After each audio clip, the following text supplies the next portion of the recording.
ಓಂ ಸತ್ಯಂ ಜ್ಞಾನಂ ಪರಮಂ ಬ್ರಹ್ಮ ಸರ್ವಶಕ್ತೇಕಂ ಸರ್ವದೈವಿ ಸುಪ್ರೇಷ್ಠಂ. ಏನಾಗಿತ್ತು ನಿನ್ನೆ? ಮೊದಲು ಅನ್ನಮಯ ಬಂದು ಇದರಿಂದ ಅಲ್ಲಿಗೆ, ಅದರಿಂದ ಅಲ್ಲಿಗೆ, ಅದರಿಂದ ಅಲ್ಲಿಗೆ ಅಂಥೇಳಿ ಕೊನೆಗೆ ಆನಂದಮಯ ಅಂತ ಹೇಳಿದರು. ಆನಂದಮಯ ಅಂದರೆ ಅದು ಮುಕ್ತಿ ಸ್ಥಳ.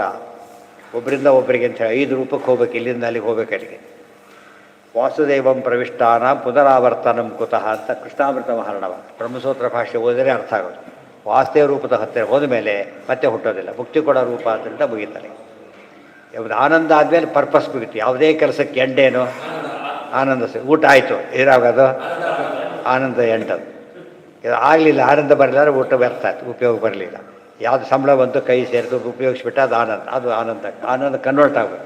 ಅದಕ್ಕೆ ಪ್ರತಿಯೊಬ್ಬ ಮನುಷ್ಯರು ಕೂಡ ಏನೇ ಮಾಡಿದರೂ ಕೂಡ ಎಲ್ಲಿ ಎಂಡ್ ಆಗಬೇಕದು? ಒಳ್ಳೆ ಎಂಡ್ ಅಂದರೆ ಆನಂದ, ಈ ಕೆಟ್ಟ ಎಂಡ್ ಅಂದರೆ ದುಃಖ ಅಷ್ಟೇ. ಇನ್ನು ಬಿಟ್ಟು ಸ್ವಲ್ಪ ಆನಂದ, ಸ್ವಲ್ಪ ದುಃಖ. ಯತ್ಪ್ರಸಾದ ಸ್ವರೂಪಾಪ್ತಿ ಬ್ರಹ್ಮಾದೀನಾಂ ಸಮಂತತಃ ವಿಷ್ಣು ಸರ್ವಜೀವೇಶು ಋಷು ದೇವೇಶು ಚ ಸ್ಥಿತ. ಬೇರೆ ಯಾರ ಹತ್ರ ಕೂಡ ಮುಕ್ತಿ ಅಂತ ಕರೀಲಿಲ್ಲ, ದೇವರ ಹತ್ರ ಮುಕ್ತಿ ಅಂತ ಕರೆದು ಬಿಡುತ್ತೆ. ಆಯ್ತಾಯ್ತು. ಚೀಫನ್ನು ಕಂಡಾಗ ಫೈನಲ್ ಅದು ಆಯಿತು, ಇಲ್ಲ ಮುಗಿತು, ಕೆಲಸ ಸೆಟ್ಲ್ ಆಗಲೇಬೇಕಲ್ಲಿ. ಅವ್ರು ಬಂದಿಲ್ಲ ಇವ್ರು ಬಂದಿಲ್ಲ ಅಂತ ಹೇಳೋಗಿಲ್ಲ. ಸೊ ವಿಷ್ಣು ಯಾರ ಹತ್ರ ಹೋದರೆ ಮುಕ್ತಿ ಅಂತ ಆಗುತ್ತೋ ಅವನು ಸರ್ವೋತ್ತಮ. ಸೊ ಮುಕ್ತಿ ಕೊಡೋದು ಯಾರು ಅಂತಾಯ್ತು ಈಗ? ವಿಷ್ಣು. ಯಾರು ಸರ್ವೋತ್ತಮ? ವಿಷ್ಣು. ಯತ್ಪ್ರಸಾದಾತ್ ಸ್ವರೂಪಾಪ್ತಿ ಬ್ರಹ್ಮಾದೀನಾಂ ಸಮಂತತಃ ಸ ವಿಷ್ಣು ಸರ್ವಜೀವೇಶು ಋಷು ದೇವೇಶು ಚ ಸ್ಥಿತಃ. ಎಲ್ಲ ಮನುಷ್ಯರಲ್ಲಿ, ದೇವತೆಗೆ ಎಲ್ಲ ಕಡೆ ಪರಮಾತ್ಮ ಇದ್ದಾನೆ.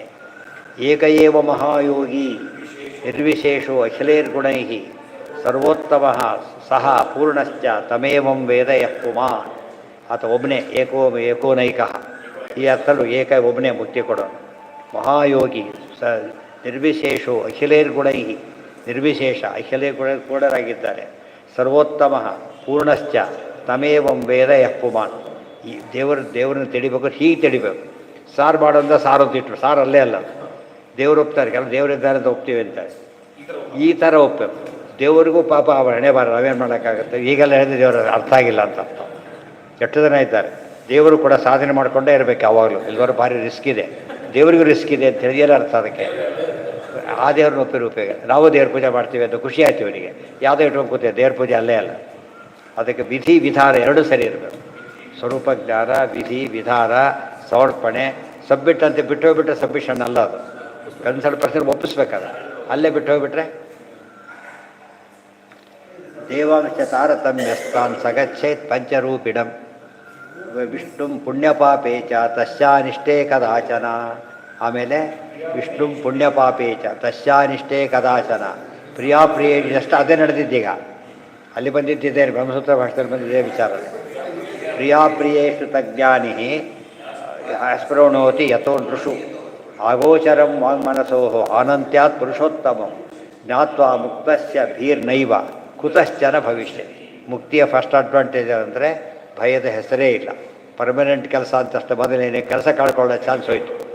ಅಲ್ಲಿ ತಪ್ಪಿನಿಂದ ಕಳ್ಕೊಳ್ಳೋ ಚಾನ್ಸ್ ಇದೆ. ಮುಕ್ತಿಗೆ ಅದರಿಂದನೂ ಹೋಗೋದು. ಅದು ತಪ್ಪು ಮಾಡೋದಿಲ್ಲ ಅಂದರೆ ಸಮಸ್ಯೆ ಬರಲೇ ಇಲ್ಲ. ಜ್ಞಾತ್ವಾ ಮುಕ್ತಸ್ಯ ಭೀರ್ನೈವ ಕುತಶ್ಚನ ಭವಿಷ್ಯತಿ ಇತ್ಯಾದಿ ಯಜುಸ್ಸಂಹಿತಾಯಾಮ್. ನೋಡಿ, ಫಸ್ಟ್ ಹೇಳಿದ್ದು ಯಾವುದನ್ನು? ಭಯ ಹೋಗುತ್ತೆ ಅಂಥೇಳಿ. ಅದಕ್ಕೆ ದೈವಿ ಸಂಪತ್ತು ಹೇಳ್ಬೇಕಾದ್ರೆ ಫಸ್ಟ್ ಹೇಳಿದ್ದು ಯಾವುದನ್ನು? ಅಭಯ ಅಂತೇಳಿ. ಒಬ್ಬ ನಿರ್ಭೀತವಾದ ಜೀವನ ದೈವಿ ಸಂಪತ್ತಿನ ಮೊದಲ ಗುಣ. ಅದು ಗೊತ್ತಾಯ್ತು. ಭಯ ಇರಬಾರ್ದು. ತಪ್ಪು ಮಾಡಿದ್ರಷ್ಟೇ ಭಯ ಬರೋದು. ತಪ್ಪು ಎಂದೂ ಮಾಡೋದಿಲ್ಲ. ಆದ್ದರಿಂದ ಅವ್ರು ಏನಾಗೋದಿಲ್ಲ ಏನು. ಅದಕ್ಕೆ ಭೀಮಸೇನಿಗೆ ಭಯ ಇಲ್ಲ ಅಲ್ಲ, ಇರೋ ಭಯ ಹೋಗಲಾಡಿಸ್ತಾರೆ ಕೂಡ. ಭೀರ್ಮ ಇದು ಶುದ್ಧ ಭಾರಿ ಇವರು ದೈವಿ ಸಂಪತ್ತು ಎಷ್ಟು ಜಾಸ್ತಿ ಇದೆ ಅಂದರೆ ತಮಗೆ ಭಯ ಇಲ್ಲ ಅಲ್ಲ, ಎಲ್ಲರ ಆಶ್ರಯಿಸ್ತಾ ಎಲ್ಲ ಜನ್ಮಾದಿ ವ್ಯಾಧಿ ಎಲ್ಲ ಕಳೆದು ಹಾಕಿಬಿಡ್ತಾರೆ. ಆದ್ದರಿಂದ ಭೀಮಶಬ್ದದ ಅರ್ಥ ಅದು. ವಾಕ್ಯ ಬಂತಲ್ಲ, ಜನ್ಮಾದಿ ವ್ಯಾಧ್ಯುಪಾದಿ ಪ್ರತಿದ್ವೇರ ಭೀಮಶಬ್ದ ಅರ್ಥ ಅದು. ಯಾವ ಭಯಪಡಿ ಎಲ್ಲ ಪರಿಹಾರ ಮಾಡ್ತೀವಿ ನಾವು ಅಂತ ಹೇಳ್ತಾರಲ್ಲ, ಅಂತ ಹೇಳಿದ್ದಕ್ಕೆ ಬಂದು ಮಾತು. ರೋಗವಾಸಿ ಆಗುತ್ತೆ ಅಂದರೆ ಆಸ್ಪತ್ರೆ ಅಂತ ಅರ್ಥ. ಗೊತ್ತಾಯ್ತಾ? ಅಷ್ಟು ಸಿಂಪಲ್ ಅದು. ಇಷ್ಟೆಲ್ಲ ಕಡಿತಾರೆ ಅಂದರೆ ಅವರು ಭಯ ಇಲ್ಲದವರು. ಆದ್ದರಿಂದ ವಾಯುದೇವರು ಭೀಮಸೇನ ಅಂತ ಅರ್ಥ. ಏನ ಹೌದೌದು. ಯದಂತಿ ಹೆಚ್ಚ ದೂರಕ್ಕೆ ಭಯಂ ವಿಂದತಿ ಮಾಮಿಹ ಪವಮಾನ ವಿತಜ್ಜಹಿ. ಗೊತ್ತಾಯ್ತಾ? ದೂರ ಹತ್ತಿರ ಎಲ್ಲೆಲ್ಲೋ ಭಯ ನಮಗಿದೀಗ. ಅಂದ್ರೇನು? ಭಯ ಪರಿಹಾರಕತ್ವ ಯಾರು ಕೂಡ. ಅದಕ್ಕೆ ಭೀರ್ಮ, ಡೋಂಟ್ ವರಿ ಅಂತೀವಲ್ಲ ಹಾಗೆ. ಭಯ ಪಡಬೇಡಿ, ಡೋಂಟ್ ಫಿಯರ್. ಎಶ್ಚ ಗೋಚರಂ ವಾಂಗ್ಮನಸೋ ಕಳ್ಳ ಬಂದಿದ್ದ ಪೊಲೀಸ್ ಬಂದ ತಕ್ಷಣ ಏನಾಯ್ತು ಇವನಿಗೀಗ ಅವನಿಗೆ ಭಯ ಶುರುವಾಯ್ತು, ಇವನಿಗೆ ಭಯ ಹೋಯ್ತು. ಆ ಥರ ಎಲ್ಲರೂ ಒಬ್ಬೊಬ್ಬರು ಬಂದರೆ ಒಂದು ಭಯ ಹೋಗ್ಬಿಡತ್ತೆ. ವಾಯುದೇವರು ಎಲ್ಲ ಭಯನೂ ಹೋಗ್ಬಿಡತ್ತೆ. ಅದು ವಿಶೇಷ. ಒಬ್ಬೊಬ್ಬ ದೇವತೆ ಅನುಗ್ರಹ ಮಾಡಿದರೆ ಒಂದೊಂದು ಭಯ ಪರಿಹಾರ ಆಯಿತು. ನೀರಿನ ಬಗ್ಗೆ ಯೋಚನೆ ಎಲ್ಲ, ನೀರು ಬಿಟ್ಬಿಟ್ಟ. ಅಡಿಗೆವನು ಬಂದಿಲ್ಲ, ಕತೆ ಮುಗೀತು. ಅಡಿಗೆವನು ಬಂದ, ಇವರೇ ಇಲ್ಲ, ಪ್ರಾವಿಡೆನ್ಸೇ ಇಲ್ಲ. ಅದು ಒಬ್ಬರು ಬಂದು ಎಲ್ಲ ಬಂದು ಹೋಯ್ತು. ಅದು ಓವರಾಲ್ ಕೊಟ್ಬಿಟ್ಟು ಕಾಂಟ್ರಾಕ್ಟ್ ಕೊಟ್ಟು ಹೇಳ್ತಾರಲ್ಲ, ಬಂದು ಎಲ್ಲ ಬಂದಾಗಲ. ಅದು ವಾಯುದೇವರ ವಿಶೇಷತೆ. ಅಗೋಚರ ವಾಗ್ಮನಸೋರಾನಂತ್ಯಾತ್ ಪುರುಷೋತ್ತಮಂ ಜ್ಞಾತ್ವಾ ಮುಕ್ತಸ್ಯ ಭೀರ್ನೈವ ಕುತಶ್ಚನ ಭವಿಷ್ಯತಿ. ಎಂದೆಂದೂ ಅವನು ಭಯದ ಹೆಸರಿಲ್ಲ. ಮುಕ್ತಿಯ ಡೆಫಿನೇಷನ್ ಅದು. ನಚ ಸಹ ಬ್ರಹ್ಮಣ ಇತ್ಯಾದಿರನ್ಯೋ ಅರ್ಥ ಕಲ್ಪನೀಯ ಅಪ್ರಾಮಾಣಿಕತ್ವಾದರಾಶ್ವಾಸ. ಇಲ್ಲಿ ಬಂದು ಗೊತ್ತ ವಿಮರ್ಶೆ ಇದು. ಆರಂಭದಿಂದ ಶುರು ಮಾಡಿದರು ಈ ಒಲ್ಲಿದು. ಏನಂತ ಬಂದಿತ್ತಲ್ಲಿ? ಬ್ರಹ್ಮವಿದಾಪ್ನೋತಿ ಪರಂ ಸತ್ಯಂ ಜ್ಞಾನಮನಂತಂ ಬ್ರಹ್ಮ ಅಂತ ಹೇಳಿಬಿಟ್ಟು ಕೊನೆಗೆ ಏನು ಹೇಳಿದರು? ಸೋಸ್ತುತೆ ಸರ್ವಾನ್ ಕಾಮಾನ್ ಸಹ ಬ್ರಹ್ಮಣ ವಿಪಶ್ಚಿತ. ಅದಕ್ಕೆ ವಿವರಣೆ. ಈಗ ಬ್ರಹ್ಮದೇವರ ಜೊತೆಗಿದ್ದು ಮಾಡ್ತಾನೆ ಅಂತ ಹೇಳಿ ಬ್ರಹ್ಮ ಶಬ್ದಕ್ಕೆ ಏನಪ್ಪ ಅರ್ಥ ಅಂತ ಕೇಳಿದರೆ ಅವ್ರು ಹೇಳೋ ಅರ್ಥ ಅಲ್ಲ ಅಂತ ಹೇಳಿದ್ರೆ ಖಂಡನೆ ಮಾಡ್ತಾರೆ.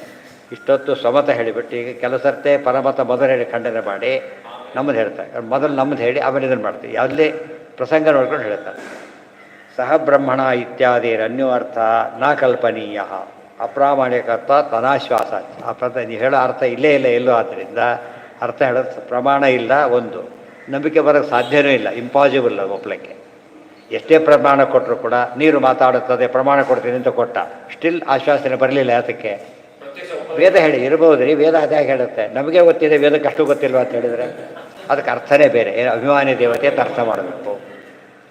ನಚ ಸಚ ಬ್ರಹ್ಮಣ ಇತ್ಯ ಅನ್ಯೋರ್ಥ ಕಲ್ಪನೀಯ ಓಷಧೀಭ್ಯೋ ನಚ ಓಷಧೀಭ್ಯೋ ಅನ್ನರ ಸಮಯ ಇತ್ಯತ್ರ ಉಭಯಾರ್ಥೇ ವಿರೋಧ.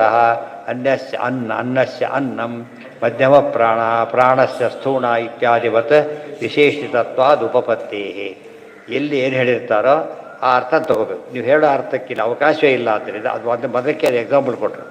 ಅಲ್ಲಿ ತೊಗೊಳ್ಳೋಕ್ಕೆ ಬರಾಗಿ ಇಲ್ಲಿ ತೊಗೊಳ್ಳೋದಕ್ಕೆ ಬರೋದಿಲ್ಲ ಅಂತ ಮುಂದಿನ ವಾಕ್ಯ ಕೊಟ್ಟರು. ನಚ ಅನ್ನಮಯಾದೀನ ಅಬ್ರಹ್ಮತ್ವೇ ಕಿಂಚಿನ್ಮಾನ. ಅವ್ರ ಪ್ರಕಾರ ಆನಂದಮಯ ಮಾತ್ರ ಬ್ರಹ್ಮ. ಅದು ಯಾವ ಬ್ರಹ್ಮ? ಸಗುಣ ಬ್ರಹ್ಮ, ನಿರ್ಗುಣ ಬ್ರಹ್ಮ ಅಲ್ಲ. ಮೊದಲ್ನಾಲ್ಕು ಬ್ರಹ್ಮನೇ ಅಲ್ಲ ಅಂತ ಹೇಳ್ತಾರೆ. 5 ಬ್ರಹ್ಮನೇ. ಅನ್ನಮಯ 5 ಕೂಡ ಏನವು?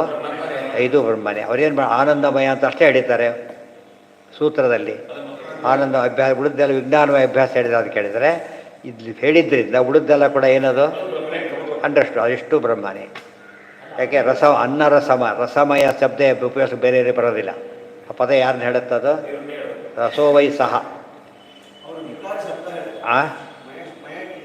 ಏನ ಯಾವುದಕ್ಕೆ? ವಿಕಾರ ಹೇಳೋಂಗಿಲ್ಲ. ಅವ್ರು ವಿಕಾರ ಒಪ್ಪಲ್ಲ. ಅವರು ಇದು ಹೇಳ್ತಾರೆ. ಏನದು? ಅಧ್ಯಾಸ ಅಂತ ಹೇಳಿ ಭ್ರಮೆ. ಅವ್ರು ಎಲ್ಲಿ ಹೇಳಿದ್ರು ಭ್ರಮೆ ಹೇಳ್ತಾರೆ, ವಿಕಾರ ಅಂತ ಹೇಳೋದಿಲ್ಲ. ವಿಕಾರ ಹೇಳೋದು ಅವರು ಅಲ್ಲ. ಅಧ್ಯಾಸ ಅಂದರೆ ಭ್ರಮೆ. ಶಕ್ತಿ ನೋಡಬೇಡಿ ಅಂತ ಗೊತ್ತೀವಲ್ಲ, ಹಾಗೆ. ನಾ ಚ ಅನ್ನಮಯಾದೀನಾಂ ಅಬ್ರಹ್ಮತ್ವೇ ಕಿಂಚಿನ್ಮಾನಂ. 5 ಕೂಡ. ಏ ಅನ್ನಂ ಬ್ರಹ್ಮ ಉಪಾಸತೆ, ಏ ಪ್ರಾಣಂ ಬ್ರಹ್ಮ ಉಪಾಸ ಹೇಳ್ಬೇಕಾದ್ರೆ ಪ್ರತಿ ಸರ್ತಿ ಕೂಡ ಅನ್ನ ಬ್ರಹ್ಮ ಪ್ರಾಣ ಬ್ರಹ್ಮ ಅಂತ ಹೇಳಿದ ಮೇಲೆ ಬ್ರಹ್ಮ ಅಲ್ಲ ಅಂದ್ರೆ ಏನು ಮಾಡ್ಬೇಕು? ಅದಕ್ಕೆ ಹೇಳಿ ಆಗಿಬಿಟ್ಟಿದೆ, ಅಲ್ಲೇ ಹೇಳಿಬಿಟ್ಟಿದೆ. ನಾವು ಹೇಳಿದ ಅಲ್ಲದು.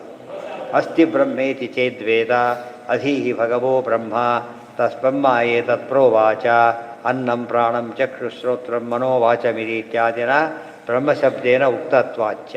ಸೊ ಬಂದಿರತಕ್ಕಂಥ 5 ಕೂಡ ಯಾವುದಕ್ಕೆ ಸೇರಬೇಕಿದು? ಬ್ರಹ್ಮವಾಚಕ ಪದಗಳೇ ಹೊರತು ಬೇರೆ ಅದನ್ನು ಹೇಳೋದಿಲ್ಲ. ನವಿಕಾನ್ಯಸ್ಯ ಅತ್ಯುತ್ತಮಸ್ತಿ. ಈಗ ಅನ್ನ ಅಂತ ಈ ಅನ್ನ ಅಂತ ಹೇಳ್ಕೊಡೋಕೆ ಹೋಗಬಾರ್ದು. ಅನ್ನಮಯ ಅಂತ ಹೇಳಿದರೆ ಈ ಅರ್ಥ ಅಲ್ಲ. ಅದು ನಾಳೆ ದಿವಸ ಈ ಅರ್ಥ. ಏನು ಯಾಕೆ ಮಾಡಬಾರ್ದು? ಅನ್ನ ಶಬ್ದಕ್ಕೆ ಏನು ಅರ್ಥ ಇರುತ್ತೆ?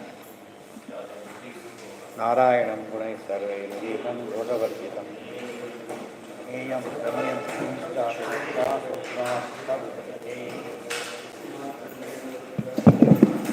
ಸಂತು ಮೇ.